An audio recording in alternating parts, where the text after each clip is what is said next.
এই আমাদের চৈলাম বাজার সংলগ্ন আড়ালিয়া গ্রাম পঞ্চায়েতে আমাদের কি প্রমুখ পার্ট অফিস কালকে কিছু দুষ্কৃতকারী সিপিএম কিছু দুষ্কৃতকারী আমাদের ত্রিপুরামুখা পার্ট অফিস এবং বুবাগ্রার ফ্ল্যাক্স এবং আমাদের ফেস্টুন পুড়িয়ে দিই।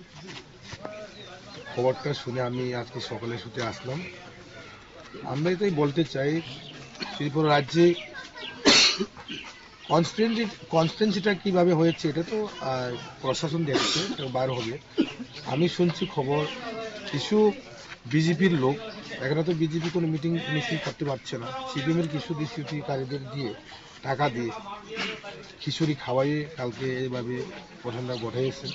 এইরকম আমার একটা কথা শুনলাম এবং investigation should be police person করতেছে। তবে চইলাম যে একটা শান্তি সম্প্রীতি জায়গা, এখানে ত্রিপুরামথা আসার পরে নাম্বার 1 পিচ অ্যান্ড হারমোনি ত্রিপুরাজি বলতে গেলে আমাদের এই চইলাম সিপাহীজলা ডিস্ট্রিক্টের মধ্যে প্রচুর পুলিশ প্রশাসন, এখানে এসআই থেকে আরম্ভ করে অনেক পুলিশ প্রশাসন এখান থেকে প্রমোশনও পেয়ে গেছেন আমরা দেখলাম।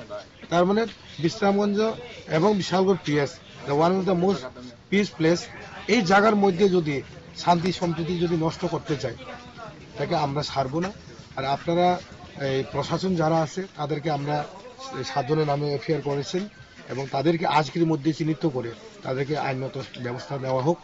তাহলে যদি আইনত ব্যবস্থা যদি না নেওয়া হয়, কিন্তু আগামী 1-2 দিনের মধ্যে আমরা এই সারা চইলাম এরিয়াতে আমরা বিক্ষোভ মিছিল বের হব। তাই আমরা আস্থা রাখি আমাদের প্রশাসনকে, তারা ইমিডিয়েটলি আজকের মধ্যে আমরা টাইম দিচ্ছি 24 hours, within 24 hours they should be arrested those who are culprit in this work. তাদেরকে ধরে আজকে 24 ঘন্টার মধ্যে তাদেরকে অ্যারেস্ট করে এই পুলিশ প্রশাসনের আওতায় আনতে হবে। কোনো উত্তেজনাকর পরিস্থিতির সৃষ্টি হয়নি তো এখন পর্যন্ত? চইলামে তো কোনো এরকম মানে পিচ ত্রিপুরামথা মানে পিচ এন্ড হার না, এই ঘটনাকে কেন্দ্র করে আমি ছুটে আসলাম। এখানে তো কোনো ঘটনা তো করাবেন না, পুলিশ প্রশাসন যা করা পুলিশ প্রশাসন করবেন। কারণ এরকম শান্তি সম্প্রীতি বিনষ্ট সংগঠন করুক, আপনার যদি পার্টির সংগঠনে যদি লোক থাকে আপনি পার্টি করুক না, আমরা তো বিজেপি করুক, সিপিএম করুক, কংগ্রেস করুক। তবে এখানে আমরা জানি না সিপিএম লোক আছে কিনা, কিন্তু আমাদের ত্রিপুরামথাতে এখনো প্রচুর বাকি আছে। আমার মনে হয় তারাই সিপিএম এ আছে, কিন্তু মঠার থাকার কারণে এখানে সেন্টার পাচ্ছেন কিন্তু কংগ্রেস সিপিএম কিন্তু আড়ালিয়া। আজকে তারাই যদি এভাবে করেন তাদের পিছনে আমরা বাঁচতে পারবেন না। বিজেপি এক চাইতেছে সিপিএম এবং কংগ্রেস নির্মূল হোক, কিন্তু আমাদের বুবাগরা বলছেন কংগ্রেস সিপিএম যারা মানবিক যারা মানুষ, তাদের কোনো এরকম পিটিয়ে মাথা ফিটিয়ে এরকম রাজনীতি করবে না, সংঘর্ষ করে। আমাদের মহারাজা আমাদেরকে বলছেন সেই করে আপনি গণতন্ত্র দেশে যে কোনো পার্টি করুন, আমাদের কোনো আপত্তি নেই, কিন্তু একজনের পার্টি অফিস এভাবে করে দেবো এটা তো মারাত্মক, কিন্তু আইনত দণ্ডনীয়। কিন্তু পুলিশ প্রশাসন দেখছে, উইদিন 24 আওয়ার্স পুলিশ প্রশাসনের সঙ্গে আমরা কথা বলেছেন এবং 24 আওয়ার টাইম দিচ্ছি। উইদিন 24 আওয়ার্স যদি মধ্যে যদি ধরা না হয় তাহলে আমরা অন্য ব্যবস্থা ট্রাই করব। আপনি দলের কোন পদে আছেন? আমি ব্লক প্রেসিডেন্ট চললাম ত্রিপুরামথা। নামটা? বুদ্ধ দেববর্মা। Thank you. এই পার্টি অফিসটা হচ্ছে কি 19 চরিলাম বিধানসভা কেন্দ্রের আমাদের একটা বিশ্রামগঞ্জে মেইন পার্টি অফিস আছে এবং উত্তমরাতে এটা গত প্রায় 6-7 মাস আগে আমাদের মাননীয় বিধায়ক এবং আমাদের চরিলাম ব্লক প্রেসিডেন্ট মাননীয় বুদ্ধদেবের হাত ধরে উদ্বোধন হয়। তো এই পার্টি অফিসটাকে আমাদের দলীয় কার্যকলাপ পরিচালনা আমরা করি, এলাকার মানুষের ব্যাপক সাড়া নিয়ে আমরা এই পার্টি অফিসটা উদ্বোধন করি এবং আড়ালিয়া পঞ্চায়েতে আমাদের ত্রিপুরামথা পার্টির 4 জন মেম্বার আছেন।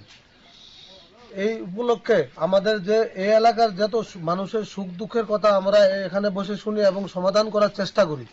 গতকাল এই গ্রামের আমার যতটুকু জানা আছে সিপিএম নামক যে পার্টিটা আছে ওনারা একটা প্রোগ্রাম করেছে খিচুড়ির নাম দিয়ে।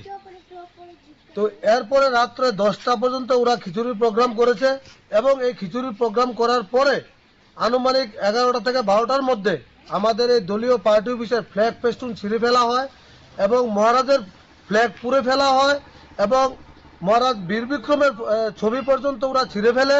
তো এই ব্যাপারে এলাকার জনগণ প্রচন্ড ক্ষেপে আছে তো আমরা প্রশাসনের দৃষ্টি আকর্ষণ করছি, মাননীয় এসপি সাহেবকে আমরা ইনফরমেশনটা দিয়েছি, বিশালগড় থানাকে দিয়েছি এবং আমাদের যে উচ্চ নেতৃত্বরা আছেন ওনাদেরকে আমরা ইনফরমেশনটা দিয়েছি।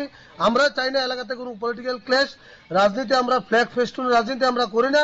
যারা এসব ঘটনাটা কালে করলো তাদেরকে আমরা নিন্দা এবং ধিক্কার জানাই এবং দোষীদের যাতে কঠোর শাস্তি হয় এই ব্যাপারে আমরা পুলিশ প্রশাসনের কাছে দ্বারস্থ হয়েছি।